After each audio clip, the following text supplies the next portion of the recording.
Imagine a place where the wind howls secrets through ancient stones, and the ocean, a vast, indifferent beast, cradles a mystery as old as time itself. A place where a solitary beam of light cuts through the inky blackness, not just guiding ships, but perhaps calling to something else entirely.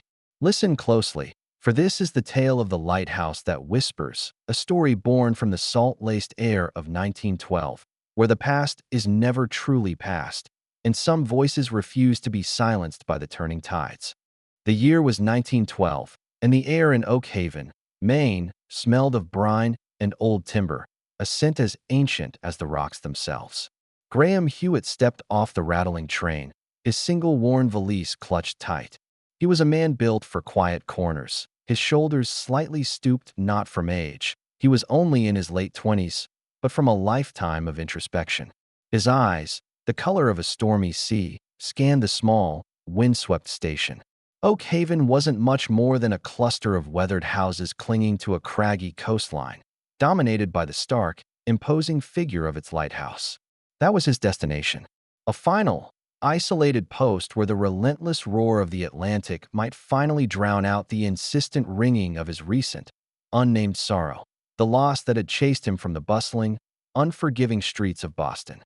He yearned for the kind of cold, pure solitude only stone and sea could provide. He'd taken the keeper position out of desperation, seeking a place where he could be forgotten and forgotten everything else.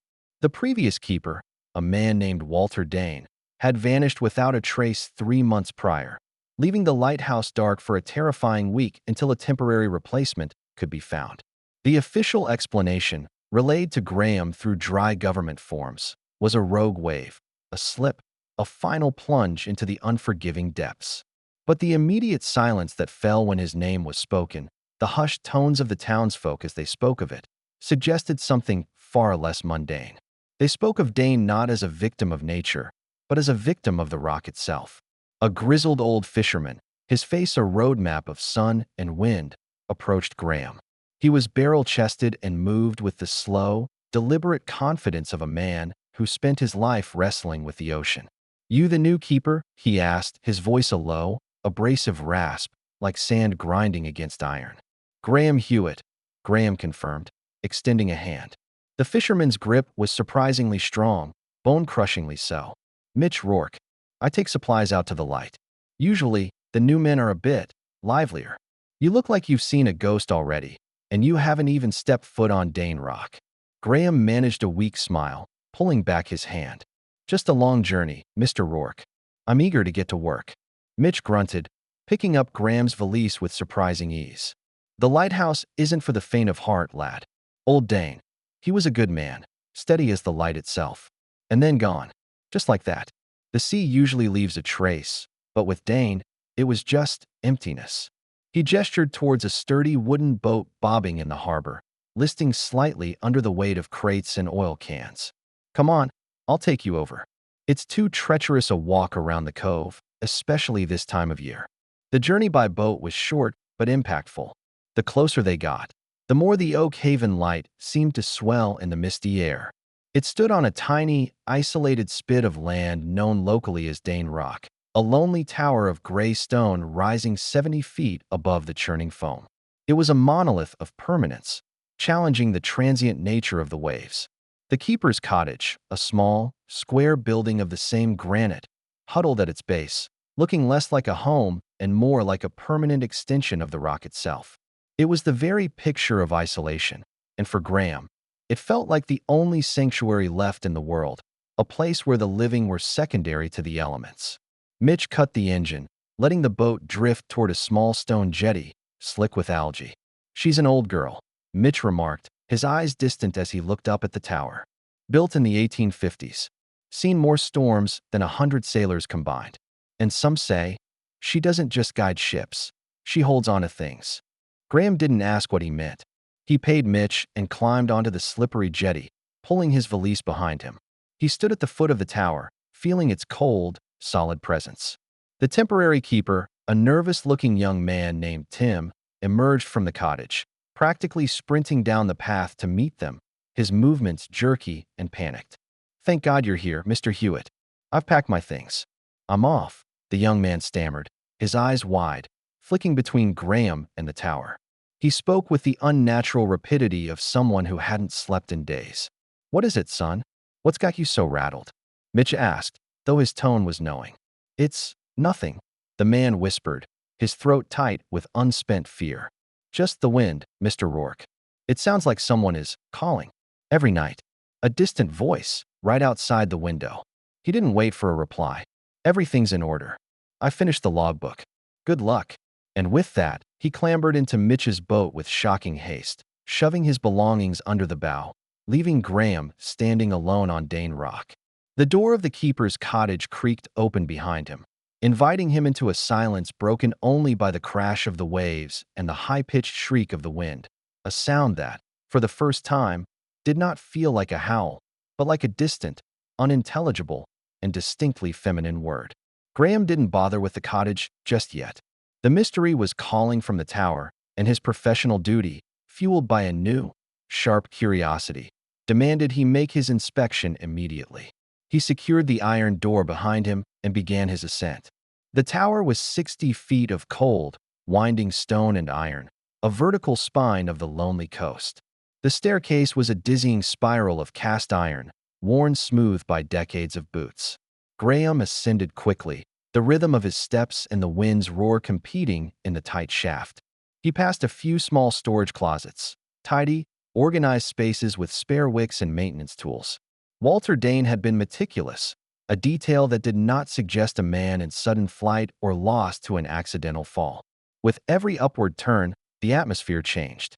The damp chill of the lower tower gave way to a dry, almost electric stillness, as if the energy of the giant light above was pulling all the moisture from the air. The sounds of the world were muted, replaced by a profound, internal hum. He pushed open the heavy brass hatch and stepped into the lantern room, the mechanical and spiritual heart of the structure. It was a spectacular chamber of brass, polished glass, and shimmering prisms, bathed in the pale, late-afternoon sunlight. The massive Fresnel lens dominated the room, a magnificent, complex cylinder of cut glass that looked like a giant, shimmering waterfall of frozen light. The air was tense, pregnant with energy. It was a space that felt less like a workroom and more like a cathedral. Graham moved to the clockwork mechanism, the intricate brass gears that rotated the lens, running a clean cloth over the already spotless casing. He wound the mechanism, a heavy, satisfying crank that initiated the slow descent of the weights, and the gears began their precise, indifferent tick-tick-tick.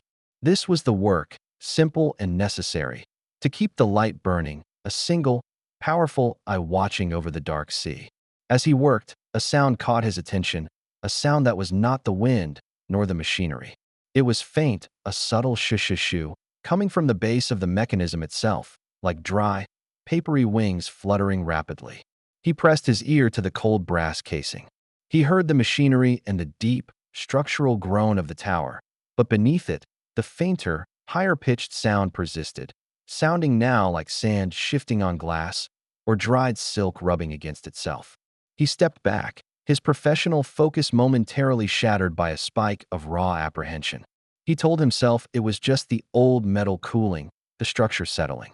But then, his eyes caught a subtle detail on the gleaming brass casing, near where Dane would have placed his hand daily. Etched crudely into the metal were a series of tiny, scratched lines. They were not maintenance marks. They were symbols, a circle with 3 spokes, followed by a jagged line, then a repeating, wave-like pattern. They were too small to be noticed by a casual observer, clearly meant to be hidden in plain sight, a frantic, coded message left by his predecessor. Graham pulled out his pocket knife, his hands steadying with a sudden, sharp purpose. He needed to clear the grime and see the message clearly. As his knife traced the final, wave-like mark, the temperature in the lantern room dropped instantly, and the wind outside did not howl, but shrieked, a long, drawn-out cry that sounded chillingly like a woman's name, shouted from the black depths below. It was a sound of profound, lonely anguish that vibrated in the glass and metal and in Graham's bones. The scream, piercing and heartbreaking, sliced through the already strained silence of the lantern room. Graham froze, knife still hovering over the etching.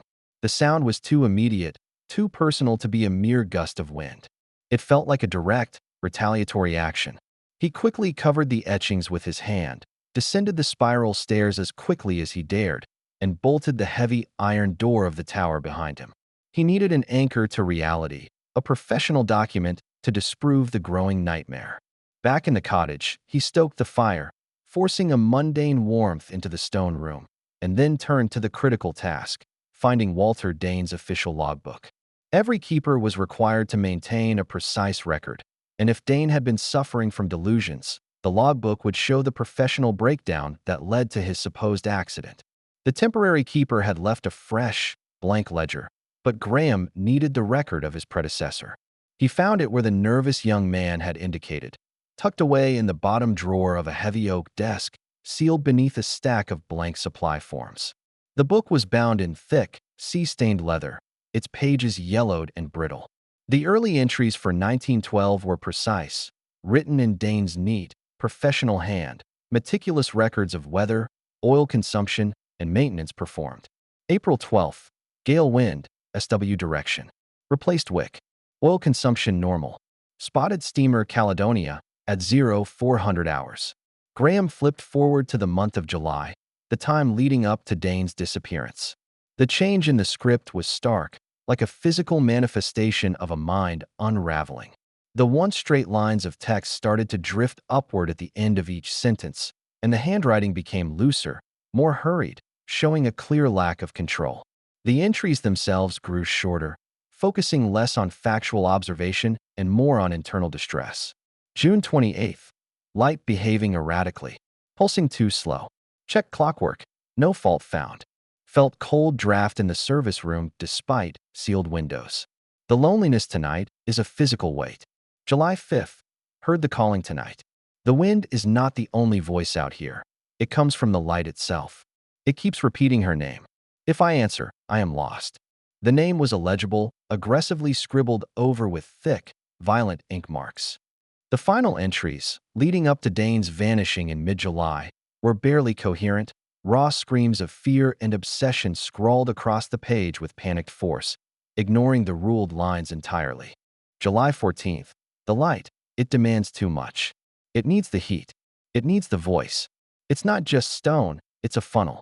I saw her, standing right at the base of the rock when the beam touched the water. She knows I have the key. She promises peace. The final entry, dated the very day Walter Dane vanished, was a single, wild slash across the page, followed by one stark, chilling sentence, written in tiny, desperate script. The whispers are getting louder. She is inside the light now. Graham closed the book, his hands trembling. This was no tale of a rogue wave.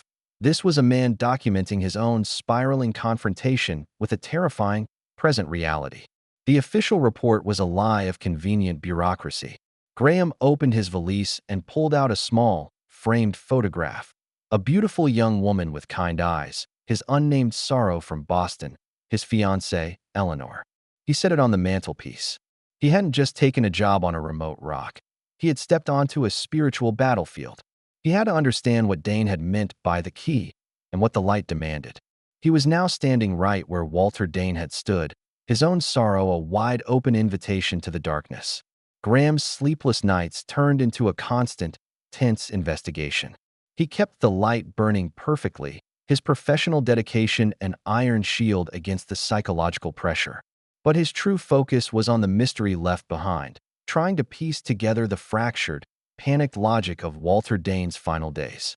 Dane had mentioned the key, and Graham was certain it was hidden somewhere on the rock.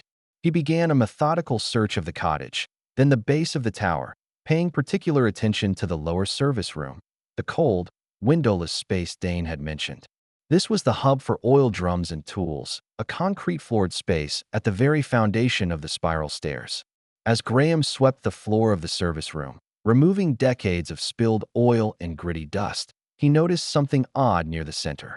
The concrete, though patched in several places, was mostly uniform, except for one square area that seemed marginally newer, a slightly different shade of gray in texture.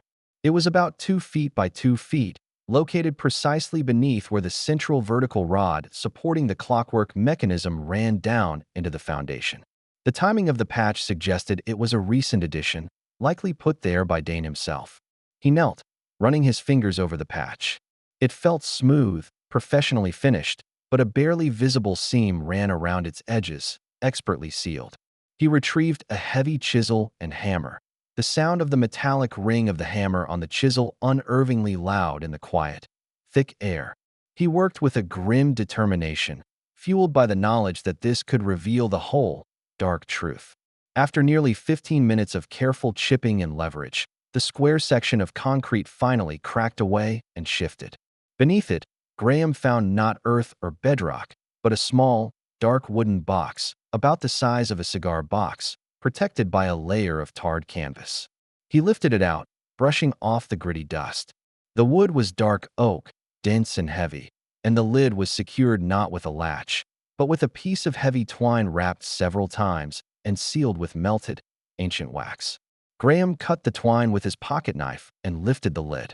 Inside, resting on a bed of yellowed, brittle velvet, was not a material key, but a journal far older than the logbook, a small, leather-bound volume with no title. It smelled intensely of salt, mildew, and age. Beside it lay a single, tarnished brass locket on a fine chain. Graham picked up the locket first. It was intricately engraved, depicting a stylized lighthouse beam cutting through fog. When he opened it, he found a miniature, faded photograph of a woman who looked strikingly similar to the one in his own frame, Eleanor, but dressed in the layered, somber fashions of the 1880s. Her eyes held the same haunting, familiar sorrow that drew Graham to his own grief. He opened the journal. The ink was faded to brown, the script elegant but archaic. The first page contained a date, October 18th, 1888, and a name scrawled across the top, Lillian. This was not Walter Dane's secret. This was the deep, decades-old secret of the light itself, stretching back nearly a quarter of a century, and it centered on a woman named Lillian. As he touched the page, the air in the small room dropped suddenly, and the faint, papery shush-shush sound returned, closer this time, originating not from the light above, but from the spiral stairs leading up. The sound was accompanied by a delicate, ethereal scent, like sea salt mixed with dried lavender, a scent that shouldn't exist in the cold stone room. Graham took the box and its profound, unsettling contents back to the cottage, placing them on the sturdy wooden table beneath the steady, warm glow of his coal lamp. He needed to understand the connection between Walter Dane's modern torment and this historical tragedy from 1888. The two men were linked not by chance, but by the tower's own terrible history. Lillian's journal was written by a previous keeper of the Oak Haven Light, a man named Jeremiah Kentucky. His early entries were beautifully written, detailing his lonely but devoted life on the rock with his wife, Lillian, followed by his profound, isolating grief after she succumbed to a sudden fever in the spring of that year. Kent's life had been utterly consumed by his loss, leaving him vulnerable in a way Graham understood all too well. The early entries were a heartbroken, poetic elegy. Kent spoke of his crippling sorrow, of seeing Lillian's ghost in the mist, of hearing her voice in the relentless wind, a haunting that echoed the temporary keeper's frantic exit. But as the entries progressed into the dark winter of 1888, the tone shifted from mournful and romantic to deeply disturbed and technical. December 4th, the light brings her back. Not just her memory.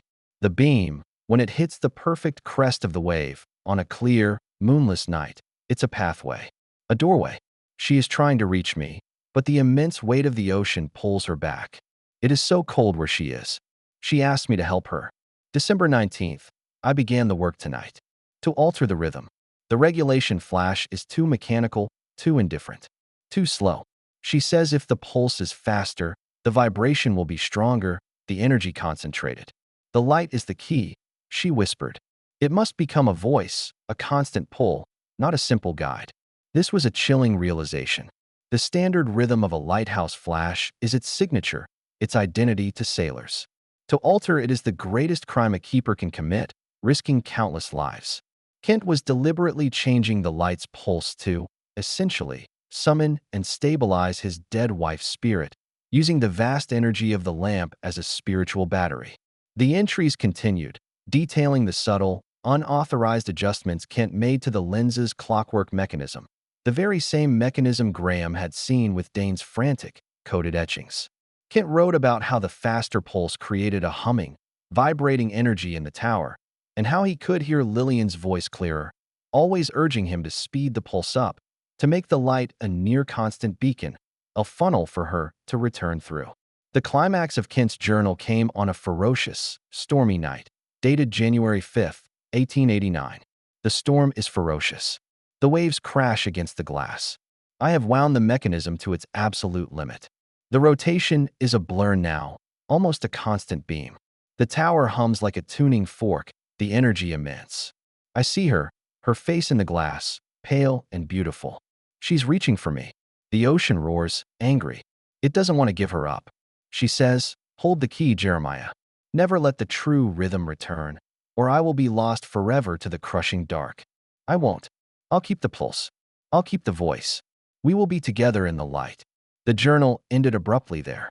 Graham realized the horrifying implication. Walter Dane's etchings on the brass clockwork mechanism were not marks of madness, but the desperate, coded instructions of a man trying to undo Kent's dark pact. Dane had discovered this journal, realized the true, abnormal, and dangerous rhythm of the Oakhaven light, and attempted to restore its regulated, 8-second pulse. And that's when the whispers and the spectral, possessive Lillian turned on him, promising him the false peace he so desperately desired. The discovery of Jeremiah Kent's dark history was the key Graham needed. The Oakhaven light was a corrupted beacon, a high-powered machine tuned to an unnatural frequency. Graham climbed back up the tower, carrying the old journal, his heart hammering against his ribs with a new, frantic purpose. The fear was still present, but it was now channeled into action. He stood before the towering Fresnel lens, its powerful beams sweeping the black sea every 6 seconds. The official rhythm for the Oakhaven light, as stated in every nautical chart and confirmed by the Light Commission, was a single flash every 8 seconds. 2 seconds might seem insignificant to a man on land, but to a ship navigating a rocky coast in a storm, it was a lethal error. Kent had successfully changed the light's identity, turning a guide into a danger. Graham examined the clockwork mechanism with new eyes. The brass gears, gleaming under the oil lamp, were rotating faster than they should. Walter Dane's etchings, the circle with spokes, the jagged line, the waves, were clearly instructions, diagrammatic codes meant to reverse the alteration, hidden from any casual inspector. The key Dane mentioned was the knowledge of the true, safe rhythm and the method to restore it. Graham quickly identified the small, expertly concealed adjustment screw Kent must have used. It was minuscule, tucked beneath a non-essential, decorative brass plate, and tightened down with decades of oxidized brass. He pulled his tools from his leather belt pouch. As Graham reached for the delicate slot, a wave of profound, bone-deep cold washed over him, a cold that had nothing to do with the winter air outside. It felt like the sudden presence of a massive, frozen space. The air around him suddenly felt heavy, thick, like water pressing against his lungs. The high-pitched shoo-shoo-shoo returned, but this time, it was accompanied by a distinct, delicate, mournful sigh, right at the back of his neck. He spun around, the sound of his heavy boots muffled in the thick air. Nothing, just the rotating lens, casting sweeping shadows that danced like phantom figures against the glass walls. Then, a voice, a mere breath of sound, yet utterly clear, whispered directly into his ear, its pitch sweet and heartbreakingly familiar. "Don't touch it, Graham. Don't take him away from me. Don't take us away from the light." It was the first time the voice had spoken his name. It was soft, feminine, and steeped in a sorrow so deep it felt like a physical ache in his own chest. Graham recoiled, his back hitting the cold glass of the lens enclosure. He saw his own reflection staring back, wide-eyed and terrified, and for a split second, he saw something else superimposed over his face. A fleeting, pale, translucent image of a woman, her hair dark and wet, her eyes mirroring the vast, empty loneliness of the sea. She was there, in the light, or in the reflection of the light, an ethereal guardian of her self-made prison. She spoke again, her voice now filled with a seductive promise. You are so tired, Graham. So full of pain. I can offer you release. Stop this, and you will find the peace Walter found. I can bring your Eleanor back to you. I can make her real again. Graham knew he couldn't leave the light corrupted, but the voice struck at the very core of his grief. He knew now that Walter Dane hadn't died fighting a storm. He had died surrendering to a lie. The next morning, the sea was calm, the sky bright and deceivingly innocent, as if the terrifying siege of the night were nothing more than a feverish nightmare. But the cold dread in Graham's stomach was real, and his resolve was steel hard. He couldn't proceed without understanding the full depth of the town's knowledge. He needed an external perspective, and there was only one person in Oakhaven who had been visiting the Rock for decades: Mitch Rourke. When Mitch's boat chugged up to the jetty with the weekly supply run, Graham met him immediately, refusing to invite the fisherman into the cottage, which now felt like the antechamber to a tomb. "Morning, lad. You look like you fought a ghost and lost. But you're still standing." Mitch greeted him, his eyes sharp and observant as he unloaded crates. "Mr. Rourke, I need to ask you about the history of the light. Specifically, about a keeper from the late 1880s, Jeremiah Kent, and his wife, Lillian. And I need to know the full truth about Walter Dane," Graham said, skipping the pleasantries. Mitch stopped, the crate of supplies halfway to the ground.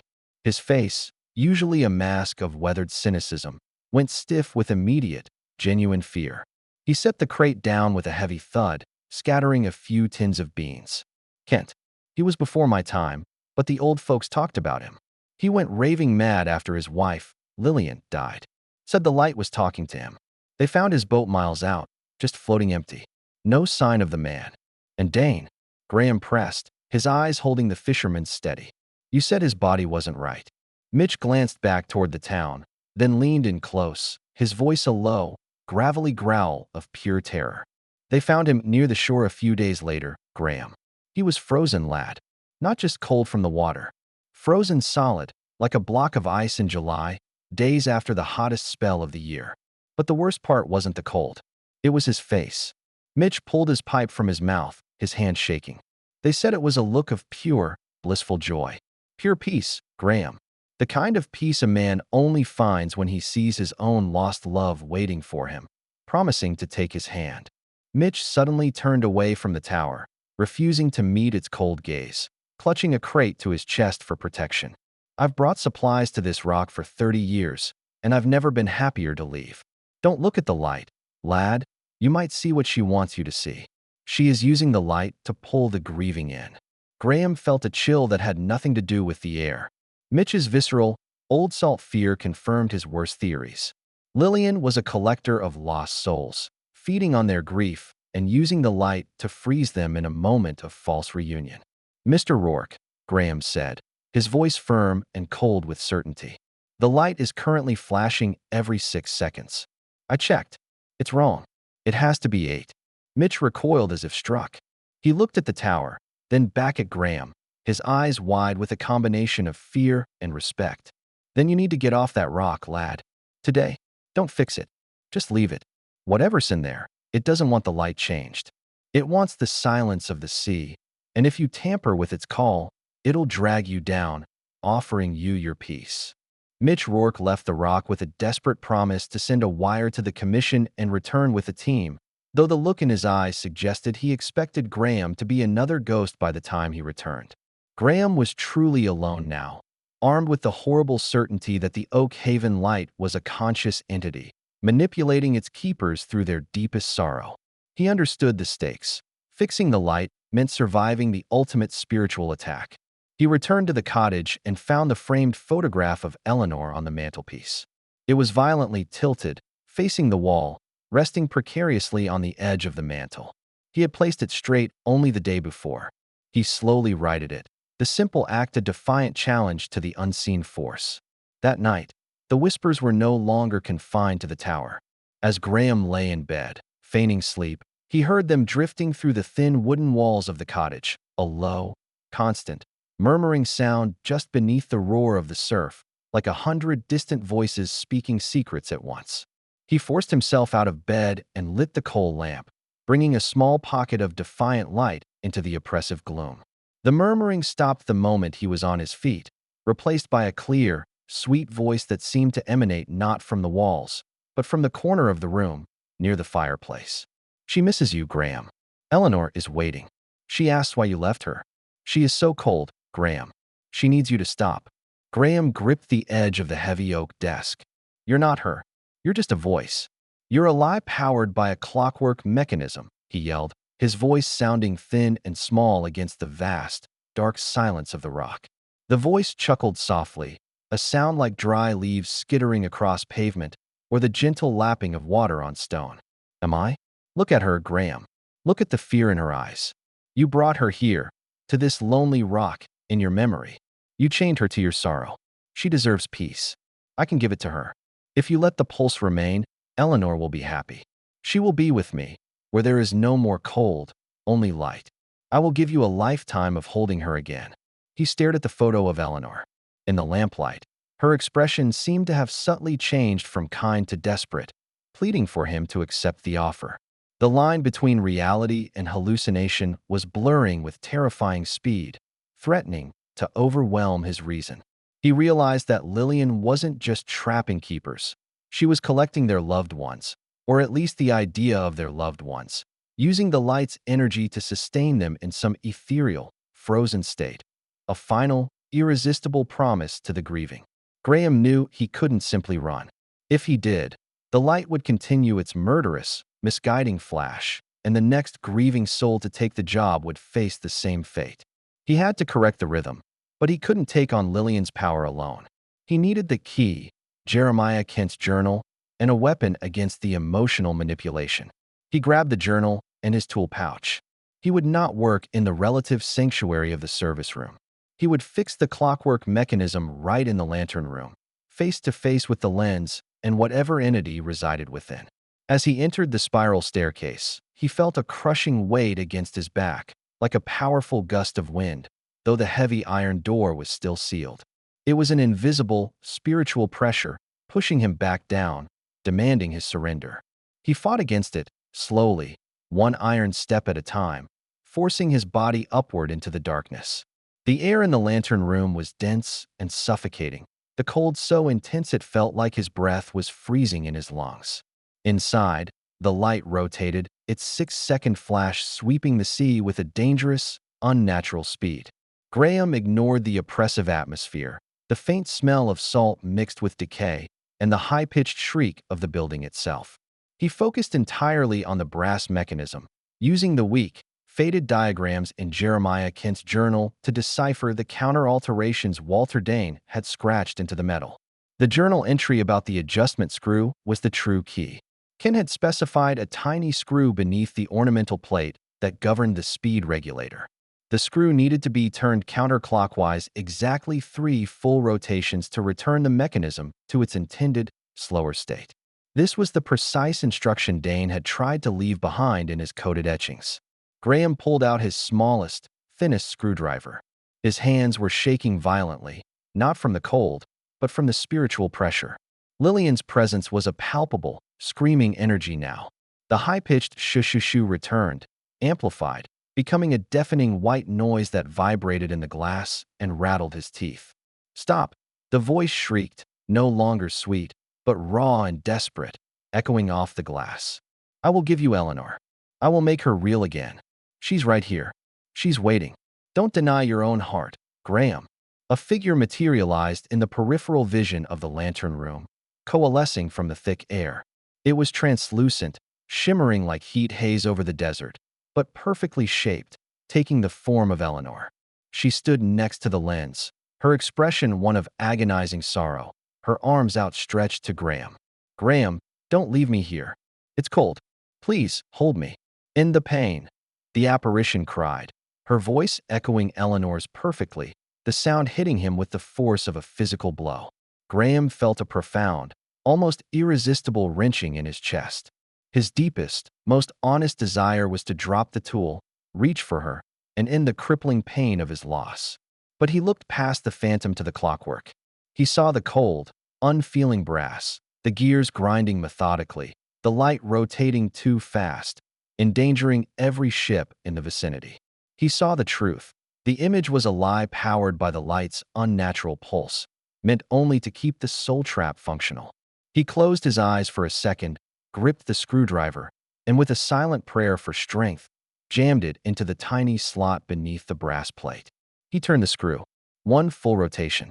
The mechanism groaned, a deep metallic protest, loud enough to cut through the white noise. The light flickered violently, and the air around the phantom Eleanor crackled with dying energy. The voice turned venomous, a cold fury that sliced his ears. "You fool! You will be lost forever. You will never be free. You chose the cold brass over her love." Graham forced the screw, his muscles screaming against the unseen pressure, holding him back. Two full rotations. A loud, terrifying thwack echoed from inside the core of the tower as the descending weight suddenly slammed against the wall. The phantom Eleanor shrieked and dissolved instantly into wisps of cold steam, vanishing instantly. The light's intensity dimmed noticeably, the pulse slowing, dragging itself closer to the truth. Graham knew the third rotation was the point of no return. He was fighting not just a mechanism, but a ghost with decades of power and an inherent link to the tower's own sorrow. The moment he completed the second rotation, the tower became a battleground of spiritual force. The massive iron weights that powered the clockwork suddenly jerked violently, crashing against the interior walls of the shaft as if an invisible, raging hand had slammed them. Dust, rust, and old debris rained down from the ceiling, choking the air. Lillian's spirit, fully enraged and manifesting its true nature, coalesced again, this time as a swirling, freezing vortex of shadow and cold vapor right in the center of the lantern room. It did not have a human form, but it possessed crushing physical strength. The vortex slammed against the lens enclosure, and the whole chamber shuddered violently, the glass panes groaning under the pressure. Graham had to finish the third rotation. He pressed his shoulder against the huge brass casing to maintain his balance, counteracting the violent shaking. He reached for the screwdriver again. As his fingers closed around the handle, the vortex solidified around his arm, not physically but spiritually, radiating an agonizing, life-sucking cold that went straight to the bone. He felt his will draining, his mind filling with images of Eleanor's face, now contorted in pain and accusation, blaming him for her abandonment. He gritted his teeth, the taste of salt and copper filling his mouth. He focused on the memory of Walter Dane's frozen, peaceful face, realizing that peace was a lie, a final bribe for eternal submission. He wasn't saving Eleanor. He was saving himself and every future keeper of the light from becoming her eternal jailers. And more importantly, he was restoring the light to its honest, guiding purpose. He forced his hand to move, his entire body shaking, the brass biting into his palm. He pushed the screwdriver past the final point of resistance. The third rotation. The moment the screw locked into the proper position, a massive, deafening sound ripped through the tower. A sound like 1,000 tons of glass shattering into 1,000,000 pieces, though the Fresnel lens remained whole. The violent shaking stopped instantly, the clockwork weights falling silent in the shaft. The supernatural, bone-chilling cold vanished, replaced by the damp but normal chill of the sea air. The light beam, which had been flickering rapidly and rotating too fast, slowed its pulse. The great gears of the clockwork mechanism began to tick over with measured, steady precision. 1, 2, 3. The beam swept past the sea, waiting 4, 5, 6, 7, and 8. A flash every 8 seconds, the correct, safe rhythm. The vortex of shadow and vapor collapsed onto the floor of the lantern room with a wet, hissing sound, shrinking to a small, contained patch of dark, oily soot. The silence that followed was absolute, broken only by the steady tick-tick-tick of the restored mechanism and the rhythmic sweep of the correct, guiding light. Lillian was gone. The spiritual trap had been sprung, and the lighthouse had been freed.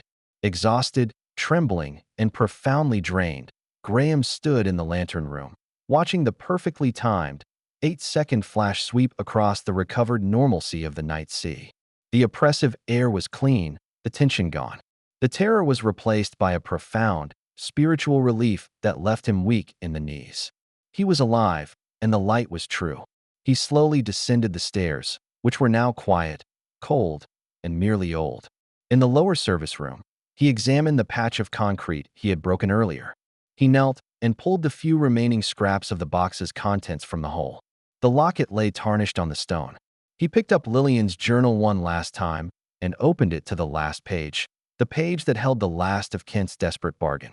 As he did, the fragile, old paper, which had held the last vestiges of Kent's obsession and Lillian's presence, crumbled instantly into fine, gray, weightless ash in his hands.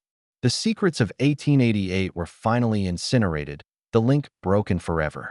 He returned to the cottage. The framed photo of Eleanor on the mantelpiece was now perfectly straight, her eyes once again showing only kindness and the gentle sorrow of absence, not the agonizing despair Lillian had conjured. He had survived the spiritual siege, and in doing so, he had faced his own grief head-on. The voice of his sorrow, manipulated by Lillian, was now just the memory of his loss. Painful, but real, and ultimately his own to carry. He sat at the heavy oak desk and opened the Oak Haven logbook, the official record, to a new page, his hand finding the necessary steadiness. September 3rd, 1912, assumed full duties. Noted and corrected a significant error in the lens's clockwork mechanism, which had caused the rotation speed to accelerate over time. The mechanism was restored using proper engineering specifications. Restored the Oak Haven light to its proper, mandated rhythm, single flash, 8 seconds. Light is burning true. All systems nominal. He deliberately omitted any mention of Jeremiah Kent, Walter Dane, or the ethereal Lillian. The true, dark history of the Oak Haven light would remain only in the sea-stained, unofficial ledger, a secret he would guard beneath the repaired concrete floor. He realized he had become the latest, and perhaps the final, keeper of the truth. The final question remained, Walter Dane. Was he truly gone, or was he somewhere, in some frozen state of bliss, reunited with his own lost loved one, held captive by the sea? Graham knew the lie was gone, but the bodies remained. The next morning dawned clear and bright, the sea deceptively calm. Graham had worked through the night, meticulously cleaning the lantern room, the oily soot of Lillian's collapse scrubbed away and discarded into the deep sea. He felt worn down, but a new, quiet strength had settled into his bones, the strength of a man who has faced his worst fear and survived. When Mitch Rourke's boat chugged up to the jetty with the mail and supplies, he noticed the change immediately. He didn't look at the light first. He looked at Graham. "Well, you look like hell, lad, but you look alive," Mitch remarked, squinting at Graham. "The town's talking. Captain Peterson swore the light was different last night. The flash was steady, slower. He said it was the right light. I fixed the mechanism, Mr. Rourke. It was running fast," Graham confirmed, calmly, meeting Mitch's gaze without wavering. He handed Mitch a heavy payment for a rush order, a bag of cement, sand, and gravel for a repair job in the service room. "I need to seal the hole I found." Mitch took the money and the list, his eyes fixed on Graham's face. He let out a long, shaky sigh. "You faced it, didn't you? Whatever took Dane. You didn't run." Graham simply nodded. "I found a journal, and I corrected the light's rhythm, the one that kept the spirit here. It's over. She's gone, Mitch." Mitch looked out at the churning gray water, his expression grave and distant. "The light's been restless for a long time. Longer than Lillian. My own father, he was a keeper here 50 years ago, before Kent. He used to say the rock was built on a promise the sea didn't want broken. A bargain made in blood." "What bargain?" Graham asked, sensing a final, necessary piece of the puzzle, the true root of the tower's power. Mitch sighed, pulling out his pipe and lighting it, the sweet smell of tobacco momentarily displacing the salt air. "The story goes back to the building of the light in the 1850s. The storms here were terrible. The construction was cursed, always collapsing. The foreman was frantic. His only daughter, a young girl named Clara, fell from the temporary scaffolding and drowned right here at the rock. The foreman, mad with grief and superstition, supposedly made a promise to the sea itself." Mitch paused, letting the wind carry his words. "He said if the sea would allow the light to be finished, the keeper's light would always be dedicated to Clara, that the light would be her eternal guide, her constant pulse. The construction finished the next week without incident. But the fishermen always said the light demanded a lonely soul to tend it, or the sea would take back its prize. Lillian was just the first to figure out how to exploit that original sorrow, to use the light's energy to keep her own lost spirit from the crushing depths. The truth was a horrific tapestry woven from successive griefs. Lillian was a trapped soul, using the light's power to stave off the ultimate loneliness of the deep and drawing in other grieving souls, like Kent and Dane, to become her willing, eternal jailers. By correcting the rhythm, Graham hadn't destroyed her. He had merely severed her connection to the physical power source, finally allowing the full, indifferent power of the sea to claim her. Graham spent the afternoon making the final, ceremonial repairs. The act was physically mundane, but spiritually profound. He carefully mixed the cement, sand, and gravel, creating a fresh, gray paste. He knelt over the hole in the service room floor, the space beneath which Walter Dane had desperately hidden the truth. Before the concrete set, he took the heavy brass locket, the one with Lillian's faded picture inside, and pressed it deep into the fresh cement, right above the spot where the rod descended into the foundation. It was a final, heavy seal on the past. He sealed the space, smoothing the new layer of concrete until it was perfectly flush with the old floor. The locket was now entombed, ensuring that the only record of the lighthouse's dark history was the unofficial journal, a secret he would guard in his personal chest. He was the keeper of two lights now, the Fresnel lens and the terrifying truth it concealed. He spent the evening performing his routine duties. Up in the lantern room, the air was crisp and the mechanism ticked with a comforting regularity. He checked the time against his pocket watch and the flash pattern, 8 seconds. Perfect. The beam was true, honest, and powerful. As he worked, he paused, looking out over the water. The horizon was empty. The sea was still, reflecting the massive, powerful beam that now cut through the twilight with honest, true guidance. He thought of Walter Dane, frozen in a final, fraudulent embrace, and Jeremiah Kent, lost to the depths, seeking a reunion that was never real. And he thought of Eleanor, whose face was clear and peaceful in his memory again. He realized the true horror wasn't the ghost, but the loneliness that created her and invited her in. His own grief had almost cost him his life. He started a new, personal practice that night. He would not just record weather and maintenance in the official log. In his private journal, he began to write letters to Eleanor. Not mournful, pleading letters, but practical reports on his life, his work, the world outside. He was not trying to bring her back. He was bringing himself forward, acknowledging the pain but refusing to let it define his existence or his post. The lighthouse needed a keeper who was whole, or at least one who was actively repairing himself. He was no longer just the keeper of the light. He was the sentinel of the sorrow, tasked not only with guiding ships, but with protecting the tower from the emotional vulnerabilities of its masters. The whispers were gone, but the lesson remained. Loneliness on that rock was a vacuum, and the sea would rush in to fill it with dangerous, seductive lies. Weeks turned into a month, and the autumn winds began to bite. Graham had settled into a new, quiet routine, his days marked by the steady pulse of the light and the predictable visits from Mitch Rourke. Graham and Mitch maintained a respectful distance, their conversation strictly professional, though an unspoken understanding existed between them, a silent pact between the sailor and the sentinel. One crisp morning, Mitch delivered a large, oddly shaped parcel addressed to Graham, having finally been released by a solicitor in Boston. It contained Walter Dane's meager belongings, clothes, a razor, a few books, and a small, sealed envelope labeled, in Dane's neat, pre-madness hand, for the new keeper. Inside the envelope was a single, folded sheet of paper, not a letter, but a rough, frantic drawing. It was crudely done in charcoal, perhaps sketched quickly on a piece of packing paper. A picture of the Oak Haven light, its beams slashing across the water. But drawn beneath the water, partially obscured by waves and algae, was a massive, angular outline. It was a shape, a structure, too regular to be natural rock, too big to be a typical shipwreck.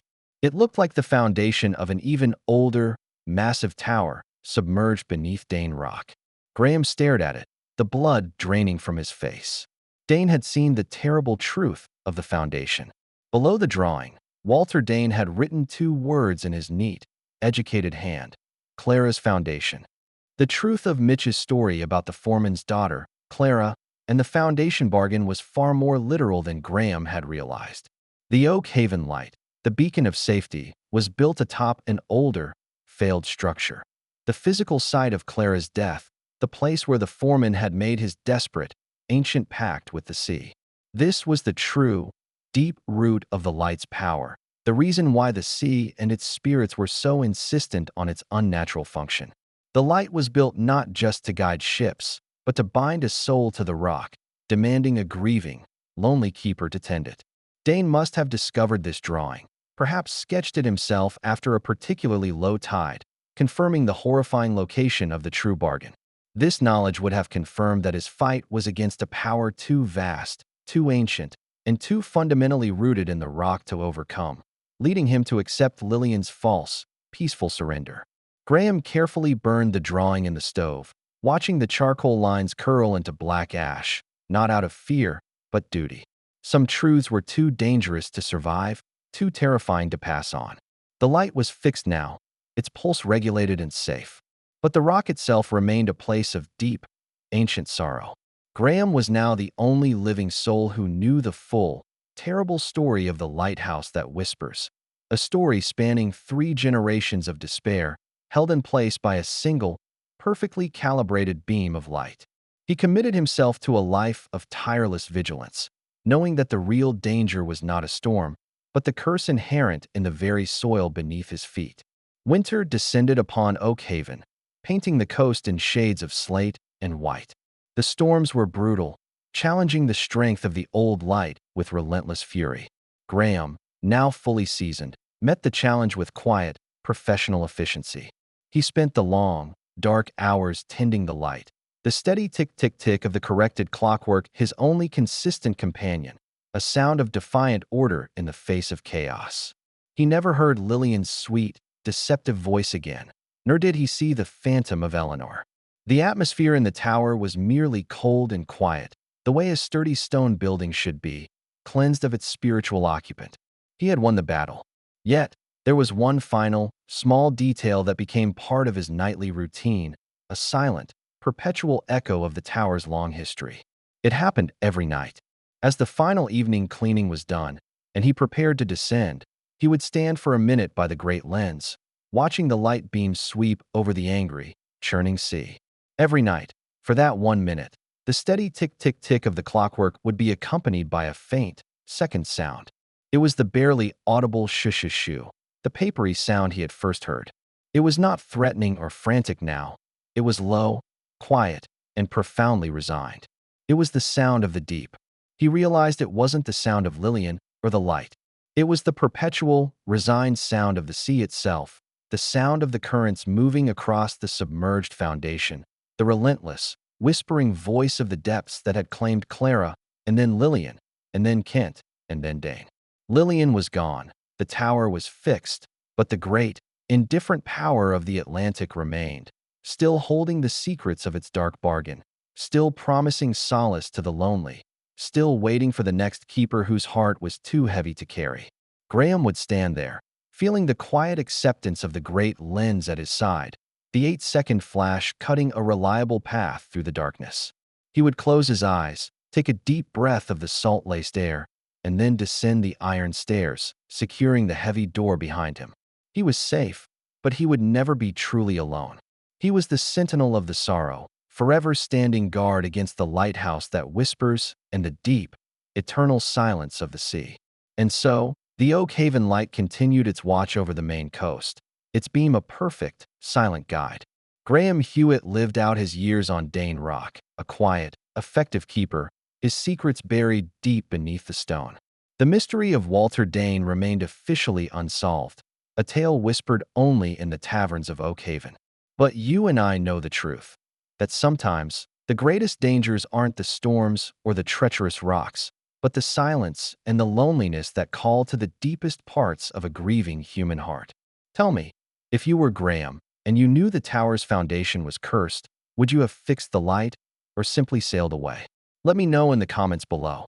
If this story sent a chill down your spine, don't forget to like this video, share your thoughts, and subscribe for more tales from the shadows.